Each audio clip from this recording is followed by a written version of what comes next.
Bonjour, bonsoir. Je suis Charlie Fopa, le pasteur Charlie Fopa. Bienvenue sur Living Word Faith TV.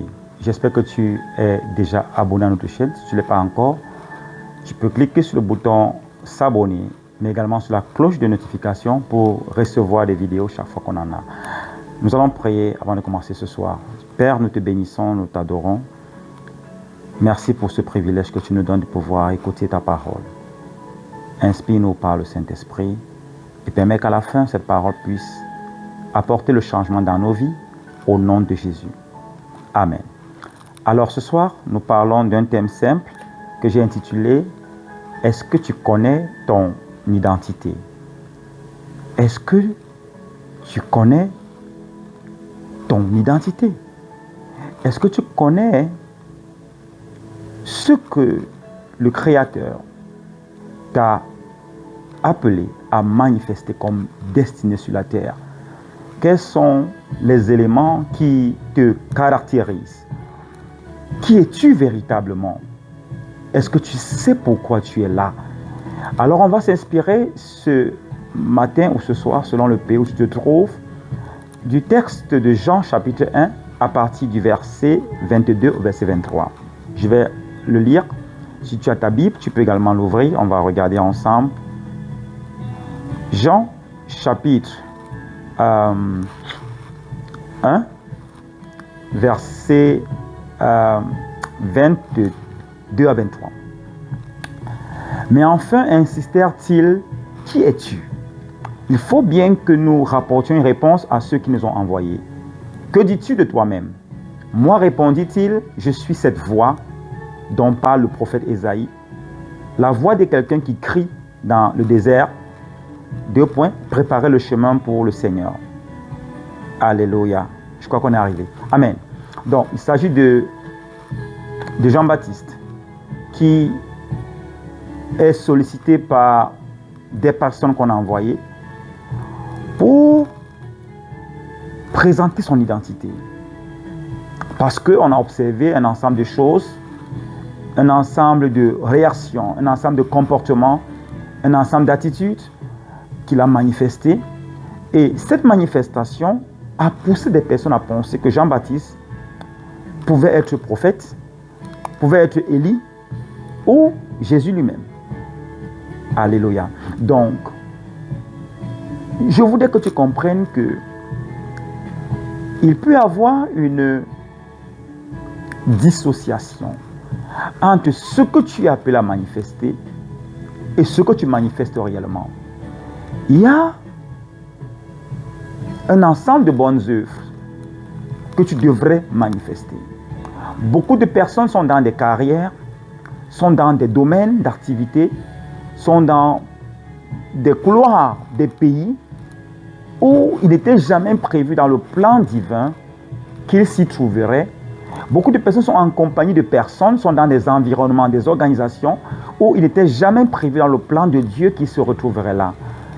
Et malheureusement, on observe cette inadéquation entre ce qu'ils disent être et ce qu'ils manifestent, ou alors entre ce que Dieu dit qu'elles sont, les personnes bien sûr, et ce qu'on voit sur le terrain. Mais il n'en était pas ainsi de Jean-Baptiste. Quand on regarde dans la parole de Dieu, dans la naissance de Jean-Baptiste, Luc chapitre 1, versets 13 à 17, vous allez lire en fait l'histoire de Jean-Baptiste, vous allez lire ce qui avait été dit par l'ange, qui a annoncé à sa mère Élisabeth et à son père, parce que c'est son père qui avait reçu la révélation, qui serait cet enfant. Et vous allez vous rendre compte qu'il y a un ensemble de choses qui en ressort. On dit qu'il s'appellera Jean. C'est-à-dire même son nom était prophétique. Ensuite, on vous dit, il sera grand devant le Seigneur. Alléluia. Il ne prendra pas de vin ni de liqueur. Il ne sera pas rempli de vin, comme beaucoup pensent que tu bois, tu meurs, tu ne bois pas, tu meurs. Et alors il boit à s'oublier, à s'enivrer. Mais il était rempli du Saint-Esprit, même dès le ventre de sa mère à 6 mois. Et la Bible dit qu'il va ramener le cœur. Il va ramener plusieurs fils. Il va être celui qui va initier cette réconciliation entre les pères et les fils. Et il va marcher avec l'esprit d'Élie, il va avoir la puissance qu'il y avait. On comprend que cet enfant est un enfant destiné à la grandeur. Et toi qui m'écoutes ce matin ou ce soir, je voudrais te faire comprendre que tu es destiné à la grandeur. Parce que si Dieu te laisse encore en vie, c'est parce qu'il y a un plan pour ta vie. Et tu dois découvrir quel est l'objectif pour lequel Dieu t'a amené.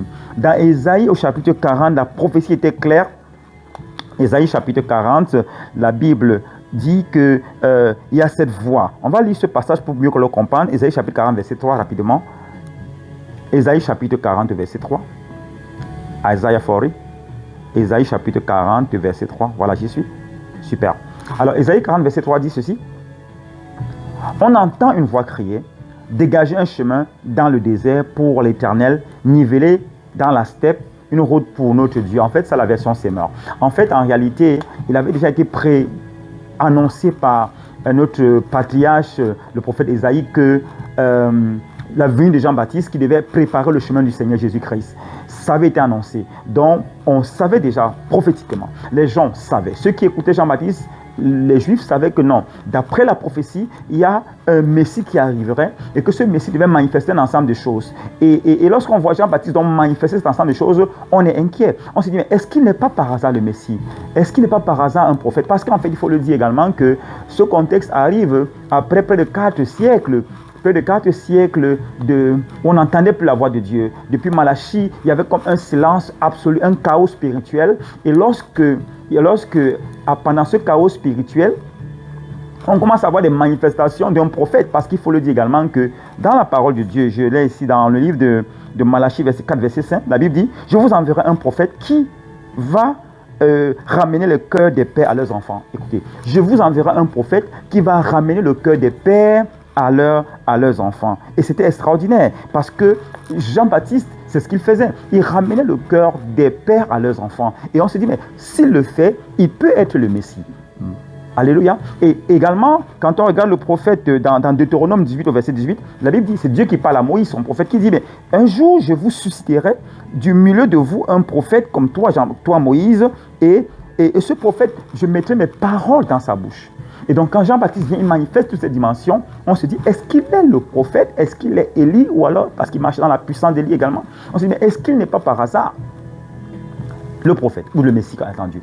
Mais regardez quelle humilité Jean-Baptiste aura. Jean-Baptiste a une humilité extraordinaire. Et c'est ce que le Seigneur recommande à toi qui m'écoutes ce matin, que tu marches dans l'humilité, de comprendre que, quel que soit ce que tu as reçu de Dieu, de comprendre que Jésus est Seigneur et que tu gagnes à t'aligner avec le Seigneur, à marcher dans la voie du Seigneur. Jean-Baptiste va dire, non, je suis pas le Messie, je ne suis pas ce que vous croyez que je suis, mais je suis quelque chose qui a été annoncé, je suis quelqu'un qui a été annoncé, je suis une voix. Et cette voix crie quelque part dans le désert. Il y a une voix que Dieu t'a donnée. Il y a une parole que Dieu t'a donnée. Il y a une destinée qui est là, qui est ta destinée. Alléluia. Il y a une voix que tu peux représenter. Ça peut être dans un domaine professionnel, mais tu es une voix. Et si tu te retrouves dans une carrière qui n'est pas la carrière à laquelle Dieu t'a prédestiné, tu n'auras pas de voix. Il y a des gens dans les métiers qui sont frustrés parce que quel que soit ce qu'ils disent, quel que soit ce qu'ils font, ils n'ont pas l'autorité, ils n'ont pas la capacité de s'imposer dans ce domaine. Mais lorsque Dieu établit un domaine, si tu es établi dans la politique, tu seras une voix dans la politique. Si tu es établi dans les affaires, tu seras une voix dans les affaires. Si tu es établi dans le domaine informatique, quel que soit le domaine où Dieu t'a établi, ta voix va compter. Et tu dois chercher à comprendre quelle est la voix que tu représentes, quel est le désert. Parce que Jean-Baptiste était une voix qui criait quelque part dans le désert. Il avait un message clair. Donc, lorsque Dieu t'envoie, il te donne un message clair. Quel que soit le domaine où tu te retrouves, il y a quelque chose qui te différencie des autres. Tu es unique. Il n'y a personne comme toi. Il n'y a personne qui peut faire ce travail comme toi, tu le fais. Il n'y a personne qui peut changer les gens comme toi, tu le fais. Il y a des gens qui sont des solutions dans les domaines. On a vu Joseph qui était une solution. Quand Joseph est arrivé chez Potiphar, il était une voix. Il a fini à être le surintendant de la maison de Potiphar. Et même quand il était en prison, il était une voix. Et finalement, cette voix l'a conduit au trône en Égypte. Parce qu'il était une voix. Et parce que les voix du Seigneur ne sont pas nos voix. Elles sont insondables, la Bible le dit. Donc je voudrais t'encourager, frère. Et ma soeur, toi qui me regardes ce matin ou ce soir, de comprendre que le Seigneur a une destinée pour ta vie. Quelle est la voix que tu représentes? Qui es-tu? Est-ce que tu te vois juste comme pas ta carrière? Mais il y a une destinée spirituelle à laquelle Dieu t'a appelé. Il y a une destinée prophétique à laquelle Dieu t'a appelé. Il y a un ensemble de bonnes œuvres que tu as été appelé à manifester sur cette terre. Mais tu dois découvrir par la grâce de Dieu ces domaines.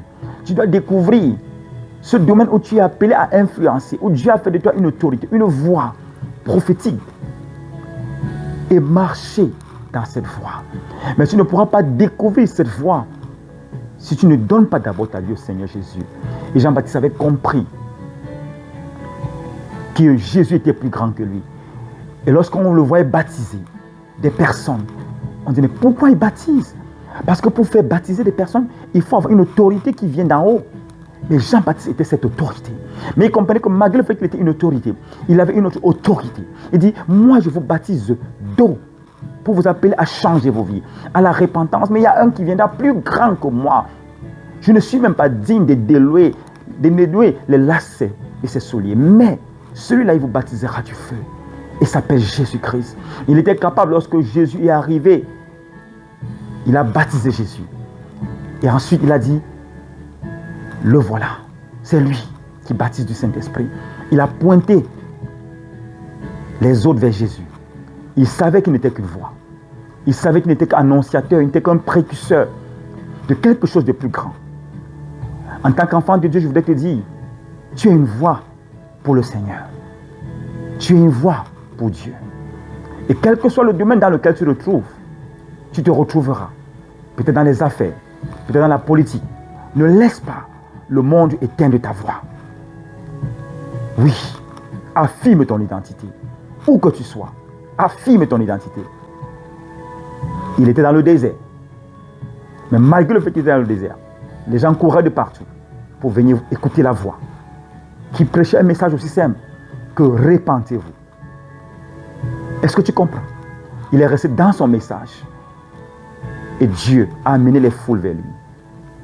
Pendant que tu vas rester dans le couloir où Dieu t'a appelé, pendant que tu vas décider de proclamer la bonne nouvelle, ou le message pour lequel Dieu t'a envoyé dans ce domaine, Dieu va t'honorer, Dieu va t'élever, Dieu va t'établir, et ta voix comptera. Je suis venu te dire ce soir, tu es une voix dans ta génération. Et ne laisse pas le monde, avec ses systèmes, avec ses attitudes, avec ses comportements, avec ses coutumes et ses traditions, détruire ta voix. Et ta voix ne pourra retentir que lorsque tu accepteras que la voix de Dieu dirige ta vie. Permets à Dieu de diriger ta vie. Et ta voix comptera. Ta voix impactera des générations. Ta voix transformera le monde. Et un jour, ta voix sera éternelle. Parce que Dieu est éternel. Que Dieu te bénisse. C'était le pasteur Charlie Fopa ce soir pour t'encourager à marcher dans la voie du Seigneur et à comprendre que en Christ, tu as une identité qui ne sera révélée que lorsque tu écouteras la voix de Dieu, qui ne sera révélée que lorsque tu marcheras dans les préceptes et les concepts de Dieu. Et pendant que tu obtiens la grâce de Dieu de marcher dans ses voies, Dieu va te bénir, Dieu va t'établir et il permettra que ton identité soit non seulement révélée au monde entier, mais que ta voix compte pour les générations à venir et même dans ta génération. Que Dieu te bénisse. Seigneur, je te rends grâce pour ce moment d'exhortation de mon frère et de ma soeur qui cherche encore sa voix, qui ne sait pas qui il est ou qui a du mal à affirmer son identité là où il se trouve parce qu'il se dit, si j'affirme mon identité, je serai rejeté. Mais toi, tu es le Dieu qui élève ceux-là qui t'honorent. Je prie, Seigneur, pendant qu'il t'a écouté, que la main de Dieu touche sa vie. Et que sa voix, comme tu as amplifié la voix de ces 4 lépreux, que sa voix ne s'éteigne jamais, mais que sa voix qui était jusqu'ici inaudible dans ce secteur d'activité, parce qu'il décide d'écouter ta voix et de te mettre en premier, qu'à partir d'aujourd'hui, sa voix retentisse et que son identité soit manifestée dans le domaine où tu l'as appelé, au nom souverain de Jésus-Christ. Amen. Que Dieu te bénisse. C'était Charlie Fopa. N'oublie pas de t'abonner sur cette chaîne et aussi de partager à tes frères. Que Dieu te bénisse. Shalom. Shalom.